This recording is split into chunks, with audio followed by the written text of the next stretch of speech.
দল যদি করাই লাগে কিসের দল করব? কিন্তু অনেক নেতাই বক্তব্য দেয় ধর্মের সাথে রাজনীতির কোনো সম্পর্ক নাই। আবার অনেক নেতা বলে কোরআনের সাথে রাজনীতির কোনো সম্পর্ক নাই। আমি পরিষ্কার করে বলি, যারা বলে কোরআনের সাথে রাজনীতির সম্পর্ক নাই, আমি মনে করি তাদের সাথে কোরআনের সম্পর্ক নাই। তাদের সাথে যদি কোরআনের সম্পর্ক থাকতো এমন বক্তব্য কোনো মুসলমান দিতে পারতো? তার কারণ আল্লাহ বলছেন লিকুল্লি তিবিয়ানান, এটা এমন একটা কিতাব যেই কিতাবের ভেতরে রান্নাঘর থেকে শুরু করে সংসদ পর্যন্ত যা লাগবে আমি সব দিয়েছি। চিৎকার করে বলেন আল্লাহু আকবার। তাহলে জোরে বলেন শান্তির জন্য কি লাগবে? আরো জোরে বলেন। এই জন্য আল্লাহ সুবহানাহু ওয়া তাআলা বলেন ওয়ামান আরাদা আন যিকরি ফাইন্না লাহু মাঈশাতান দানকা ওয়া নাহশুরুহু ইয়াওমাল কিয়ামাতি আমা। আর জোরে বলেন আল্লাহু আকবার। সূরা তোহা 16 নম্বর পরের 19 নম্বর পৃষ্ঠার 13 নম্বর লাইন 124 নম্বর আয়াত কারিমা। তাফসীর ইবনে কাসিরের মধ্যে থেকে বলতেছি, আল্লাহ বলে এই পৃথিবীর মুসলমানেরা ব্যক্তি, পরিবার, সমাজ, রাষ্ট্র, রান্নাঘর থেকে শুরু করে সংসদ ভবন পর্যন্ত কোরআন বাদ দিয়ে যদি তোমরা জীবন পরিচালনা করো আর যদি শান্তির জিকির করতে থাকো, তোমাদের জীবনে কোনো শান্তি থাকবে না, বরং মাঈশাতান দঙ্কা, তোমাদের জীবনটা অশান্তিতে ভরে যাবে। আর যারা পৃথিবীতে কোরআন মেনে চলবে না, আল্লাহ হাসরের ময়দানে তাদের দুই চোখকে কানা করে অন্ধ করে আল্লাহ হাসরের ময়দানে উত্তোলিত করবে। জোরে বলেন নাউজুবিল্লাহ। যারা কোরআন মেনে চলবে না তাদের জীবনে অশান্তি দেবে কে? আর তাদের দুই চোখকে কানা করে বন্ধ করে কে উঠাবে? তাহলে চিৎকার করে বলেন শান্তির জন্য কি লাগবে? এই জন্য আল্লাহর কোরআন বলছেন ফামান তাবিয়া হুদাইয়া ফালা খাউফুন আলাইহিম ওয়ালা হুম ইয়াহজানুন। লক্ষ্য করেন, এই যে আপনারা এখানে লিখে দিয়েছেন আব্দুল সালাম যুক্তিবাদী। আমি যুক্তিতে কিছু কথা আপনাদেরকে বুঝাই। মনে করেন বাংলাদেশের ঢাকা শহরে বিশাল বড় একটা পানির ট্যাঙ্কি আছে। যখন কিসের ট্যাঙ্কি? ওই ট্যাঙ্কির মধ্যে থেকে পাইপ দিয়ে দিয়ে বাংলাদেশের 64টা জেলায় পানি সাপ্লাই দেওয়া হয়। কিন্তু ঢাকাতে যে পানির ট্যাঙ্কি আছে ওই ট্যাঙ্কির ভেতরে একটা মরা বিড়াল মরিয়ে পৌঁছে গন্ধ উঠে আছে। আমার কথা বোঝা যায়? এখন একটা পাইপ আস্তে আস্তে আস্তে আস্তে আপনাদের যশোর বাগাছড়াতেও এসেছে। এখন বলেন তো দেখি, এই পাইপ দিয়ে যে এই পানি বের হচ্ছে ওই পানি ভালো না গন্ধ? আর একটু জোরে বলেন। এখন গন্ধলা পানি বের হওয়ার পরে যশোর সাতক্ষীরাতে যত হুজুর আছে, ইমাম, মুয়াজ্জিন, ফকি, মুফতি, মুহাদ্দিস, সব আলেমদেরকে ডেকে বলা হয়েছে, এই আলেমের গোষ্ঠীরা এই যে গন্ধলা পানি বের হচ্ছে তোমরা ফু দিয়ে দিয়ে পরিষ্কার করো। হবে? কতক্ষণ হবে? আচ্ছা, যশোর সাতক্ষীরা জেলার হুজুর তো দূরের কথা, কাবা শরীফের ইমামও যদি আসে ফু দেয়, পানি পরিষ্কার হবে? আচ্ছা বলেন তো, পানি পরিষ্কার করতে গেলে কি পরিষ্কার করা লাগবে? ওই ঢাকা শহরের ট্যাঙ্কি পরিষ্কার করা লাগবে। এটাকে বুঝতে পেরেছেন? এবার আসল ওয়াজ শোনেন, আসল ওয়াজ। এই বাংলাদেশেও শান্তি প্রতিষ্ঠার একটা ট্যাঙ্কি আছে যার নাম হলো সংসদ ভবন। আরো জোরে বলেন। আর ওই সংসদের ভেতর থেকে বাবার আইন, দাদার আইন, চাচার আইন, খালুর আইন, ফুপুর আইন, কার্ল মার্ক্সের আইন, লেনিনের আইন, পুতিনের আইন, সক্রেটিসের আইন, প্লেটোর আইন, ধর্মনিরপেক্ষতাবাদ, জাতীয়তাবাদ, সোশ্যালিজম, ক্যাপিটালিজম, স্বামীর আইন, স্ত্রীর আইন, বাবার আইন, বেটির আইন, চাচার আইন, চাচির আইন, ভারতের আইন, ব্রিটিশের আইন, মানব রচিত তন্ত্র মন্ত্রকে জুতো এবং ঝাঁটাপিটা করে বিদায় করে যতদিন পর্যন্ত কোরআন সংসদে ঢুকাইয়া কোরআন দিয়ে বাংলাদেশ পরিচালিত না হবে ততদিন পর্যন্ত এই জমিনের ভেতরে শান্তি আসতে পারে না, পারে না, পারে না। সুতরাং বাংলাদেশে শান্তি কায়েমের জন্য কোরআন দিয়ে বাংলাদেশ চলুক, এটাকে আপনারা চান? কারা কারা চান? দুটি হাত আল্লাহকে তুলে দেখা।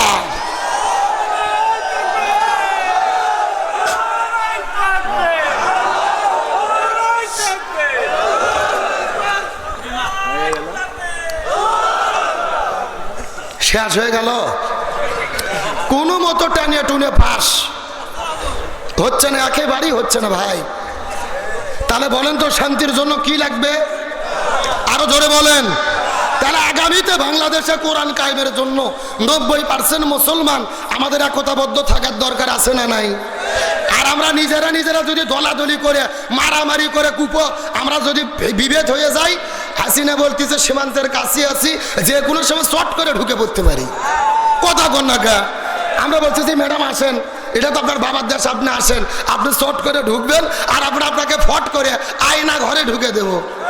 এ যেরকম কি ঘর কে রে, ও ঢুকবে আমরা কি ফিডার খাবো, আঙুল চুষবো, কোটায় ঢুকে দেবো? বুবু আইবা তুমি আইবা গো, এইবার আইসা বুবু ক্ষমতা পাইবা না। যারা ঠিক বলবে না মনে করে বলে এই গ্রুপের লোক। এ যেরকম ঠিক, বুবু আইবা তুমি আইবা গো, এইবার আইসা বুবু ক্ষমতা পাইবা না। খোঁজ নেই বুবু কাদের কাকার অবস্থা খারাপ, দরবাজে বাবার হারুন আঙ্কেল এখন সামনে আসে না।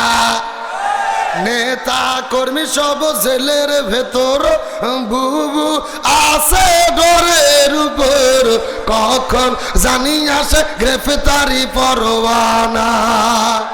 বুবু ভাই বাপ তুমি আইবা গো, এইবার আইসা বুবু ক্ষমতা পাইবা না। বয়স তোমার 80 বছর, ডাকছে বুবু তোমায় কবর, দাফন হবে কোথায় সেইটা ভাবলা না। বুবু ভাই বাপ তুমি আইবা গো, এইবার আইসা বুবু আর পাইবা না। কথা বলেন ঠিক কিনা? আল্লাহর কোরআন বলেছে কুতিবা আলাইকুমুল কিসাস, জীবনের পরিবর্তে জীবন, হাতের পরিবর্তে হাত, পায়ের পরিবর্তে পা, চোখের পরিবর্তে চোখ। এই আয়াতের ডিজিটাল ব্যাখ্যা হলো আয়না ঘরের পরিবর্তে আয়না ঘর। তার কারণ বলেন তো আয়না ঘর কি আমরা তৈরি করেছি নাকি ওরাই করেছে? এই যে 2 দিন আগে আপনারা দেখেছেন টেলিভিশনে ডক্টর মোহাম্মদ ইউনূস তার উপদেষ্টাদেরকে নিয়ে আয়না ঘর পর্যবেক্ষণ করেছে, পরিদক্ষিণ করেছে। কি অমানবিক, কি পাশবিক অত্যাচার নির্যাতনের জায়গা আয়না ঘর তারা তৈরি করেছিল। কিন্তু শেখ হাসিনার লোকজন বলতেছে আয়না ঘর এটা হলো সাজানো নাটক, ডক্টর ইউনূস নাটক করতেছে। জোরে বলেন কি করতেছে? মানে আয়না ঘর নাকি হাসিনা তৈরি করেনি, ডক্টর ইউনূস নিজে নিজে বানাইয়া নাটক করতেছে হাসিনার বিচার করার জন্য। আমি অবশ্য তাদের কথার সঙ্গে একদিক দিয়ে একমত। আয়না ঘরটা নাটক, কথা সত্য, আয়না ঘর নাটক, আয়না ঘর নাটক। তবে এই নাটক ইউনূস করেনি, এই নাটক করছে প্রশাসনেরা। হাসিনা পালিয়ে যাবার পরে আয়না ঘরকে ভেঙে দিয়ে আলামত নষ্ট করেছে। আরো ধরে বলেন। আমরা তো শুনেছি 1 হাত করে ঘর ছিল, একটা লোকই নাকি শুইতে পারতো না, বসে বসে থেকে দিন পার করতো। তাহলে এই ঘরগুলো বড় হলো কেমনে? যেই স্বৈরাচারের ওই সেনাবাহিনী, পুলিশ, র্যাব এদের মধ্যে যারা হাসিনের দালাল ছিল, হাসিনা পালিয়ে যাওয়ার পরই রাতের বেলায় ঘরগুলো ভেঙে ফেলছে। তার কারণ ওরা চিন্তা করতে হাসিনা যদি ফেসে যায় আমরাও তো ফেসে যাব। আর এই জন্যই হাসিনা পালিয়ে যাবার পরে 6 মাস সময় লাগলো আয়না ঘর প্রদক্ষিণ করার জন্য। ডক্টর ইউনূসকে বলবো বিচার পরে হবে, সব কিছু পরে হবে। আয়না ঘর কারা ভাঙলো, কারা আলামত নষ্ট করলো, এদের বিচার আগে করতে হবে।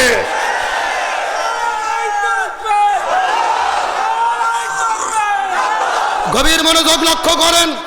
আমাদের প্রিয় ভাই ব্রিগেডিয়ার আমান আজমি, ব্যারিস্টার আরমানকে 13 বছর ধরে আয়না ঘরে বন্দি করে রেখেছে।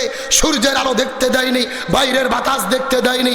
আজান যখন হতো বক্সে গান বাজাইয়া আজান পর্যন্ত শুনতে দিত না। 2000 মানুষ সাক্ষী দিচ্ছে তার আয়না ঘরে বন্দি ছিল। সরকার বলতেছে 700 আয়না ঘর হাসিনা তৈরি করেছে। আমরা জানতে চাই 2 হাতে আয়না ঘর কোথায় গেল? এই ঘর কারা ভাঙলো, কারা আলামত নষ্ট করলো?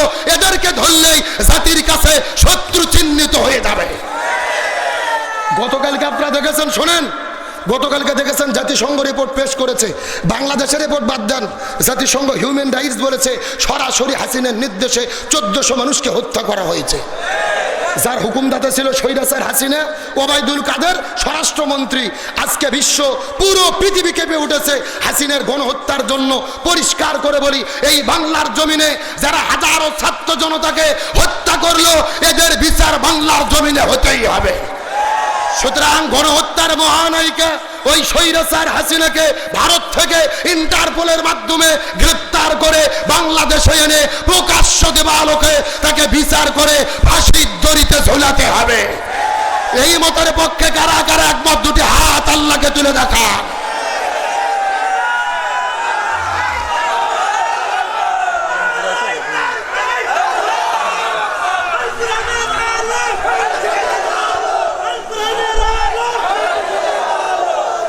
হাত নামান। আপনাকে মন খারাপ করলেন, কিন্তু আগামীকালকে দেখবেন, শোনেন শোনেন শোনেন, আগামীকাল এই বাজারে গল্প হবে, বলবে গতকাল আব্দুল সালাম যুক্তিবাদী এসেছিল, এটা কি ওয়াজ হলো, এটা রাজনীতি হলো। মানে ওরা কিন্তু ওই স্বৈরাচারের দোসর, ওই দলের লোক। এখন আর নিজেদের দলের পরিচয় দেয় না, খোলস পরিবর্তন করে সুশীল সেজেছে, সুশীল। ভালো করে বোঝেন, আল্লাহ বলছেন মান কতালা নাফসান বিগয়রি নাফসিন আও ফাসাদিন ফিল আরদ ফাকা আন্নামা কতালান নাসা জামিয়া। নিরপরাধ একজন মানুষকে হত্যা করা মানে হলো তামাম পৃথিবীর সমস্ত মানুষকে হত্যা করার শামিল। এখন হত্যার বিরুদ্ধে কথা বলে কি অপরাধ? এটা কি রাজনীতি? রসুল বলেছেন হাতের মধ্যে তরোয়াল নিয়ে শুধু যুদ্ধ করা জিহাদ নয়, জালেমের জুলুমের বিরুদ্ধে কথা বলা সবচাইতে বড় জিহাদ। শোনেন, ওয়াজ পড়াবে, আগে ফতোয়া শোনেন। কিছু কিছু মুফতি বের হয়েছে, জীবনে মাদ্রাসার বারান্দায় যায়নি, ওরা এখন কি ফতোয়া দেয় জানেন? বলে এখন তার মাহফিলে ওয়াজ হয় না, শুধু রাজনীতি হয়, শুধু রাজনীতি হয়। মানে আমরা একটু স্বৈরাচারের কথা বলি, ওদের কলজেত লাগে। ভালো করে বোঝেন, এরা বলে হুজুরা ওয়াজ কর না, শুধু গিবত করে। যখন কি করে? আগে ফতোয়া শোনেন। গিবত হলো দুই প্রকার। জোরে বলেন কয় প্রকার? একটা গিবত হলো হারাম, আর একটা গিবত হলো জায়েজ। একটা গিবত হারাম, আর একটা গিবত কি? আল্লাহ নিজেই কোরআনে গিবত করেছে। আল্লাহ বলছেন তাব্বাত ইয়াদা আবি লাহাবি ওয়া তাব। আবু লাহাবের হাতও ধ্বংস, পাও ধ্বংস, পুরো 14 গোষ্ঠী ধ্বংস। কার কথা? আল্লাহকে আবু লাহাবের গিবত করেনি? আচ্ছা, কোরআনে আল্লাহকে আবু জেলের কথা বলেনি? নমরুদের কথা বলেনি? তাহলে আল্লাহ যদি ফিরাউন নমরুদের কথা কোরআনে বলে থাকে, বাংলাদেশে যাদের চরিত্র ফিরাউন, নমরুদ, আবু জেল, হামান, কারুন, এদের সাথে মিলে যাবে। এদের বিরুদ্ধে গিবত করা শুধু জায়েজ না রে পাগল, এদের বিরুদ্ধে গিবত করা ফরজ। ফতোয়া মুখস্থ করেন, স্বৈরাচারের বিরুদ্ধে গিবত করা কি? তার কারণ তাদের চরিত্রের সঙ্গে আবু জেলের চরিত্রের মিল আছে না নাই? রাগ করেন না ভাই, মনে বহু কষ্ট ভাই, কথাগুলো বললাম, রাগ করেন না। আলোচনা কি চলবে? শেষ পর্যন্ত থাকবেন? দেখি কারা কারা থাকবেন না, হাত তোলেন। এইবার বোঝা গেল আপনারা হুজুগে বাঙালি। সত্য সত্য কারা কারা চলবে, হাত তোলেন তো দেখি। সবাই হাত উঠান দেখি। লিল্লাহি তাকবীর। আয় নাই সাউন্ড হয় না, হাত উঠান। মুরবি মুরবি মুরবি হাত উঠান দেখায় ছেলাই সভাপতি হাত উঠান। যে সবাই একটু গলা কাকার দাম তো দেখে। লিল্লাহি তাকবীর। আল কোরআনের আলো, আল হাদিসের আলো, দুনিয়ার মুসলিম ইসলামের শত্রুরা, কোরআন আছে যেখানে, লিল্লাহি তাকবীর। আপনারা সবাই কিন্তু হাত তুলে ওয়াদা করলেন শেষ পর্যন্ত থাকবেন। এখন না থাকে যদি উঠে চলে যান, ওয়াদা ভঙ্গ করা কিসের লক্ষণ? আর একটু জোরে বলেন। আপনারা কি মুনাফিক হতে চান? মুনাফিক হতে চান কি চান না, এটা মুনাজাতের আগে বোঝা যাবে। জোরে বলেন কিসের আগে? মুনাজাতের আগ পর্যন্ত লক্ষ্য করে দেখেন কারা কারা উঠে উঠে চলে যায়। যারা যারা উঠে যাবে মনে করবেন ওই গ্রুপের লোক। আল্লাহ শেষ পর্যন্ত থাকার তৌফিক দিক, বলেন আমিন। আমি জানতে চাচ্ছি যে দাঁড়িয়ে আছে ওরা কারা? ওরা কারা? কোথা থেকে এলো? যে যেখানে আছেন বসেন, মাত্র কয়েক মিনিট কথা বলবো, আছেন আলোচনা শুরু করি। চিৎকার করে বলেন আল্লাহ আমাদেরকে সৃষ্টি করেছেন, আল্লাহর একটা উদ্দেশ্য আছে না নাই? উদ্দেশ্য কি? আল্লাহ বলতেছেন ওমা খলাকতুল জিন্না ওয়াল ইনসা ইল্লা লিয়াবুদুন। আমি মানুষ এবং জিনকে সৃষ্টি করেছি আমার ইবাদত করার জন্য। সুবহানাল্লাহ বলেন। আজকের আলোচনার মেইন টপিক হলো আল্লাহর কাছে সবচাইতে প্রিয় ইবাদত কোনটি, আল্লাহর কাছে সবচাইতে প্রিয় আমল কোনটি। তার কারণ আপনাদের যশোর সাতক্ষীরা জেলার মানুষের ধারণা নামাজ পড়ার নাম ইবাদত, হজ করার নাম ইবাদত, জিকির করার নাম ইবাদত, নামাজ রোজা হজ যাকাত অবশ্যই ইবাদত। তবে আল্লাহর কাছে সবচাইতে প্রিয় ইবাদত হলো এই জমিনের ভেতরে কোরআন বিজয়ের আন্দোলন করা, ইকামতে দ্বীনের কাজ করা, ইসলাম প্রতিষ্ঠার আন্দোলন করা। এখন আপনাদের মনের মধ্যে প্রশ্ন জাগতে পারে, হুজুর সারা জীবন আমরা ওয়াজ শুনলাম, নামাজ রোজা হজ যাকাত এগুলো হলো আসল ইবাদত, আর আপনি বলতেছেন কোরআন প্রতিষ্ঠার আন্দোলন এটা হলো আসল ইবাদত, কারণ কি? ভালো করে বোঝেন, আমার যুক্তিগুলো শোনেন। আচ্ছা বলেন তো, বাংলাদেশে তাবলিগ নামে একটা দল আছে না নাই? কথা কয় না। মসজিদে মসজিদে যাই, মানুষদেরকে নিজের খেয়ে নামাজের জন্য ডাকে, ভাই নামাজ পড়েন, বহুত ফায়দা, বহুত নেকি। আচ্ছা বলেন তো, তাবলিগের কি কোনো বিপদ বাংলাদেশে আছে? নাই। আচ্ছা বলেন তো, বাংলাদেশে জিকির পার্টি আছে না নাই? কথা কয় না বাঙালি রে। আরে ভাই, বাংলাদেশে যত জিকির চলে, এত জিকির পৃথিবীর কোনো দেশত চলে না। যেই রকম পীর ওই রকম তরিকা, ওই রকম মুরিদ, ওই রকম জিকির আছে না নাই? আমি কি দুই একটা বলবো? আল্লাহর ওলি খাজা বাবা, বিশ্বের ওলি খাজা বাবা, ফরিদপুরের কেবলা জাগান, তোমার জন্য কান্দে বাবা, লক্ষ জাকের। এ কথা কোন দুই কান্দর দুই ফেরেশতা আছে না নাই? দুই ফেরেশতা কলম বার করে শুধু দাঁত দিয়ে কামড়াচ্ছে। আল্লাহ বলছে, কে ফেরেশতা তোমরা কলম দাঁত দিয়ে কামড়াও কেন? ফেরেশতারা বলতেছে, আল্লাহ আমরা তো বুঝবার পারিনি, লিখবো কি? কেরে কোরআন হাদিসের মধ্যে হোকাহুকি কোথাকুতি কোনো জেকের আছে? গত 3 দিন আগে দেখলাম একটা মাহফিলে ভাই বক্তা ওয়াজ করতেছে, একটা ছোটা লাভ দিয়ে ভেতর থেকে উঠে মঞ্চ উঠে এক লাভ দিয়ে সিয়ের হচ্ছে বক্তার ঘাড়ত চড়ছে। এ যুবকেরা কথা কও না গা, সোশ্যাল মিডিয়াতে দেখেছো না? একেবারে বক্তার ঘাড়ত চড়ে উপরে বাস ধরে এক ডিগবাজি দিয়ে বাদুরের মতো ঝুলতিছে আর জিকির করতেছে। চিৎকার করে বলেন, এগুলো জিকির না ফাজলামি? আরে ভাই, জিকির হলো ফরজ ইবাদত। আল্লাহর কোরআন বলছেন, ফাযকুরুনি আযকুরুকুম, তোমরা আমার জিকির করো, আমিও তোমাদের জিকির করব। তাহলে জিকির যদি ফরজ হয়, রসুলের তরিকা মতো করার দরকার আছে না নাই? রসুল বলেছেন জিকিরের সই শব্দ হলো 4টি। জোরে বলেন কয়টি? সুবহানাল্লাহ, আলহামদুলিল্লাহ, লা ইলাহা ইল্লাল্লাহ, আল্লাহু আকবার। এই 4টা শব্দ ছাড়া সই কোনো জিকির। আর ওরা বাদুরের মতো ঝুলতিছে আর জিকির করতেছে। আমার তো মনে বলে, এদের ঝোলাঝুলি দেখে হিন্দু বৌদ্ধ খ্রিস্টানরা পর্যন্ত আমাদেরকে নিয়ে হাসি ঠাট্টা তামাশা করে। এদের এই ঝোলাঝুলি দেখে দেখলাম কিছু বাউল শিল্পী আবার গান বের করেছে, বলবো নাকি? এত লাফাস কেন রে তোরা, এত লাফাস কেন, এত লাফাস কেন রে তোরা, এত লাফাস কেন, লাফায়া খোদারে পাইলে আগে পাইতো ব্যাং। বলতেছে লাভ মারে যদি আল্লাহর কাছে যাওয়া যেত, তে ব্যাঙের মানুষের আগে ব্যাঙ আল্লাহর কাছে যেত। শোনেন, জিকির সম্পর্কে কথা বলা আমার উদ্দেশ্য নয়, টাইম কম। তবে আমি আপনাদেরকে বলতে চাই, এই ভণ্ডদের সঙ্গে আমাদের কোনো সম্পর্ক? তাহলে বলেন তো, এই জিকিরের নামে যারা বাংলাদেশে লাফালাফি করতেছে, এদেরকে কোনো বিপদ বাংলাদেশে আছে? সবাই একটু জোরে উত্তর দেন। বাংলাদেশে নামাজ পড়লে কি বিপদ হয়? হজ করলে বিপদ হয়? যাকাত দিলে বিপদ হয়? রোজা রাখলে বিপদ হয়? একটা মাত্র ইবাদত করলে বাংলাদেশে বিপদ হয়। আপনারা কি বলতে পারবেন ওই ইবাদতের নাম কি? গভীর মনোযোগ, ভালো করে বোঝার চেষ্টা করেন। এই দেশে নামাজ পড়লে বিপদ হয় না, হজ করলে বিপদ হয় না, যাকাত দিলে বিপদ হয় না, জিকির করলে বিপদ হয় না। এই বাংলাদেশে তারাই বিপদে পড়েছে যারা জমিনের ভেতরে কোরআন বিজয়ের আন্দোলন করেছে।